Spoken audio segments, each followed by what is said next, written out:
عہدہ، مقام، سیٹیں کھینچ رہی ہیں اس کو، قاتل حسین بن رہے ہیں۔ مولا حسین کہتے ہیں ابن سعد کہ تم نے حسین کی زبان سے کبھی جھوٹ سنا؟ کہا نہیں، فرزند رسول، تصور میں بھی نہیں کہ اب عبداللہ اور حسین جھوٹ بولے۔ کہ میں حسین کہہ رہا ہوں، شہر رے کی حکومت تو دور، وہاں کی گندم کا دانہ بھی تجھے نصیب نہیں ہوگا۔ طبیعت پہ ناگوار گزرا، اٹھ کے کھڑا ہوتا ہے، یہاں بد دعا دی اب عبداللہ حسین نے کہ اللہ تجھے تیرے فراش میں قتل کرے، اللہ تجھے تیرے بستر میں موت دے، کہ میں امام ہوتے ہوئے تجھے ہدایت دے رہا ہوں اور تجھے بشارت بھی دے رہا ہوں، لیکن تو سننے کے لیے تیار نہیں۔ نظام شیطان، اٹریکشن آف نظام شیطان، نظام شیطان حکومت، نظام شیطان عہدہ، نظام شیطان تجارت کی لالچ دے گا۔ اسلام تجارت سے منع نہیں کرتا، لیکن اگر وہ تجارت تجھے نظام الہی سے دور کر دے، وہ تجارت تجھے مصلی حسین سے دور کر دے، وہ تجارت تجھے فرش عزائے حسین سے دور کر دے، وہ کسی کام کی نہیں ہے۔ اور فرمایا جو اولیاء اللہ لا تلہیہم، تجارت کبھی ان کے دلوں کو ہلاتی نہیں ہے۔ آج کون ڈٹ کے کھڑا ہے؟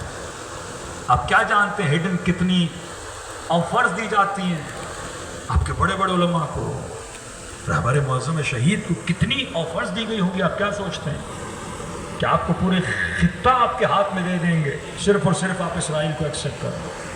آپ کی حکومتوں سے سینکشن ہٹا دیے جائیں گے صرف اور صرف آپ اس چیز کو ایکسیپٹ کریں گے؟ آپ کیا سوچتے ہیں کم لالچ دی جاتی ہیں، پیسوں کی کم لالچ دی جاتی ہے، آفرز کم دی جاتی ہیں، لیکن کہا نہیں، تجارت ان کے دلوں کو موڑتی نہیں ہے۔ لا مؤثر فی الوجود الا اللہ، ان کا وجود اگر اثر انداز ہوتا ہے کس کے نام سے؟ پروردگار عالم کے نام سے۔ دوسری چیز کہا جو نظام شیطان ہے وہ انسان کے وجود کو وہم میں مبتلا کرتا ہے۔ کیسا وہم؟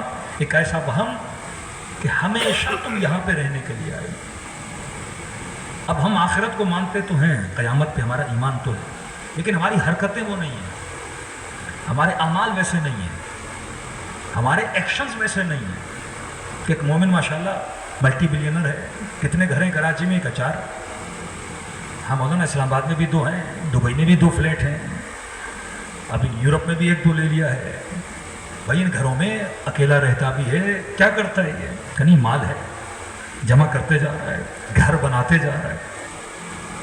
قرآن کہتا ہے لعنت ہے ایسے لوگوں پہ، الذی جمع مالہ وعددہ، جس نے ہدف زندگی یہ بنایا کہ مال اور تعدد مال اور تعدد مال اور تعدد مال۔ اسلام اچھے گھر میں رہنے سے منع نہیں کرتا، لیکن تو کس نظام کا سپاہی ہے؟ نام اللہ کا لے۔